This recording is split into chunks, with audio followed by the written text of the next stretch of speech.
لا شريك له وأشهد أن محمدا عبده ورسوله أما بعد فإن خير الحديث كتاب الله وخير الهدي هدي محمد صلى الله عليه وسلم وشر الأمور محدثاتها وكل محدثة بدعة وكل بدعة ضلالة وكل ضلالة في النار.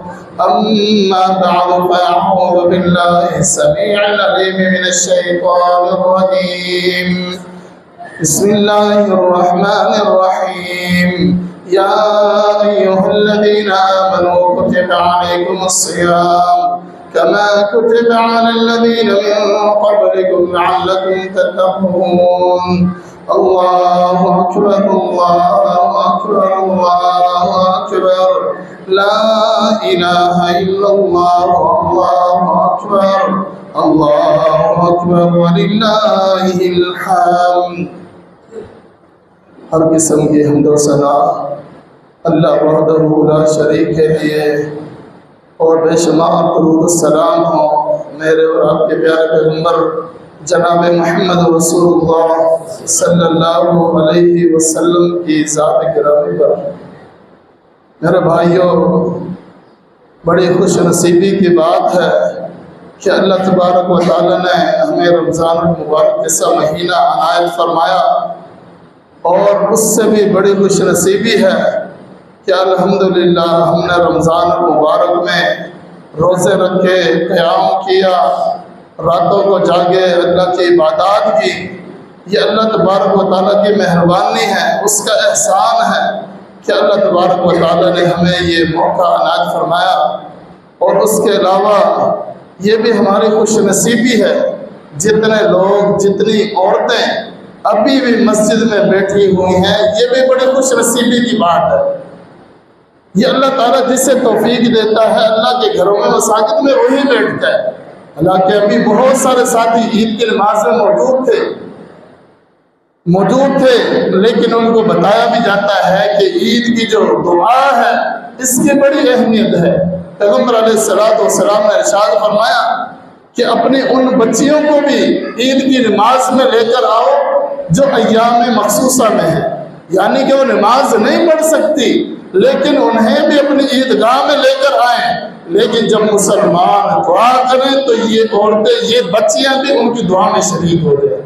لیکن افسوس، یہ بد نصیبی میں سمجھتا ہوں کہ جو لوگ عید کی نماز پڑھ کر، جو سب سے اہم رکن ہے عید کا، یہ جو دعا ہے کہ انسان محنت کرتا ہے، مزدوری کرتا ہے، رمضان المبارک کے مہینے میں روزے رکھتا ہے، لیکن جب محنت طلب کرنے کا، اجر طلب کرنے کی باری آتی ہے، معاف کروانے کی باری آتی ہے، تو ہم اتنے جلدی میں ہوتے ہیں 1 منٹ میں مسجد خالی ہو جاتی ہے.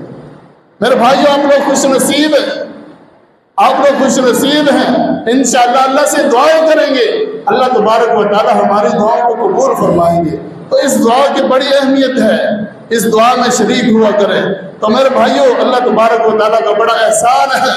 میں مبارکباد پیش کرتا ہوں جن لوگوں نے رمضان المبارک کے روزے رکھے، رمضان المبارک میں محنتیں کی. پیغمبر علیہ السلام کی طرف سے بھی ان کے لیے خوشخبری ہے کہ من صام رمضان ایمانا و احتسابا غفر له ما تقدم من ذنبه. فرمایا کہ جس بندے نے ایمان کی حالت میں ثواب کے حصول کے لیے اللہ کی رضا کی خاطر اپنے آپ کو بھوکا رکھا، اپنے آپ کو پیاسا رکھا، پیغمبر علیہ السلام فرماتے ہیں کہ اللہ تبارک و تعالیٰ اس کے سابقہ گناہوں کو معاف فرمائیں گے.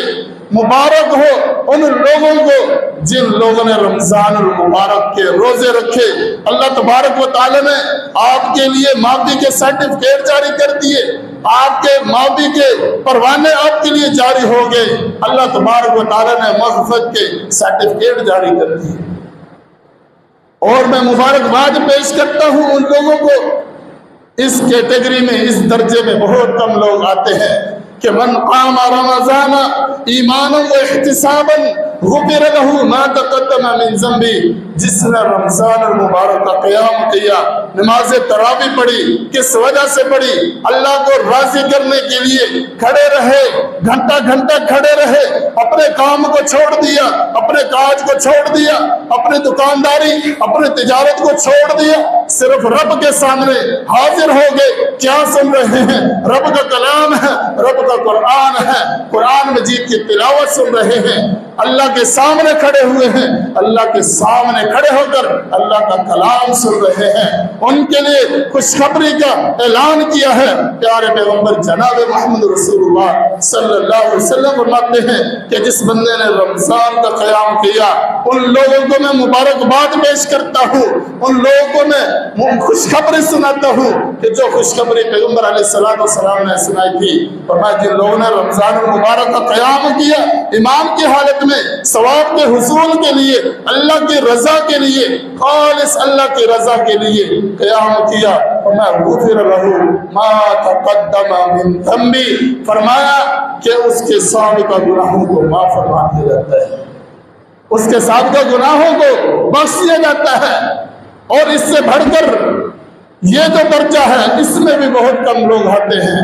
پیغمبر علیہ السلام نے ارشاد فرمایا من قام لیلۃ القدر ایمانا و احتسابا غفر لہ ما تقدم من ذنبی، آپ صلی اللہ علیہ وسلم نے فرمایا کہ جس بندے نے لیلۃ القدر کا قیام کیا ایمان کی حالت میں، اللہ کی رضا کو حاصل کرتے ہوئے، ثواب کی نیت سے، تو فرمایا کہ اس کے گناہ بھی بخش دیے جاتے ہیں، اس کو بھی معاف کر دیا جاتا ہے۔ اور میرے بھائیوں، آج ہر بندہ خوش ہے، عید کا دن ہے، عید ہے، عید پر اچھے کپڑے ہیں، اچھا کھانا ہے، لوگ یہ سمجھ رہے ہیں جن کے پاس اچھا کپڑا ہے، اچھا کھانا موجود ہے، اچھے جوتے موجود ہیں، وہ خوشیاں منا رہے ہیں۔ اور میرے بھائیوں، خوشی منانے کا مستحق اصل کون ہے؟ اصل مستحق وہ ہے حضرت علی رضی اللہ تعالیٰ عنہ۔ عید کا دن ہے، وہ زیتون کے ساتھ روٹی لگا کر کھا رہے ہیں، زیتون میں روٹی ڈبو کر کھا رہے ہیں۔ عید کا دن ہے، ایک شخص آتا ہے، آ کر کیا کہتا ہے یا ہاذا، فرمایا کہ آج عید کا دن ہے۔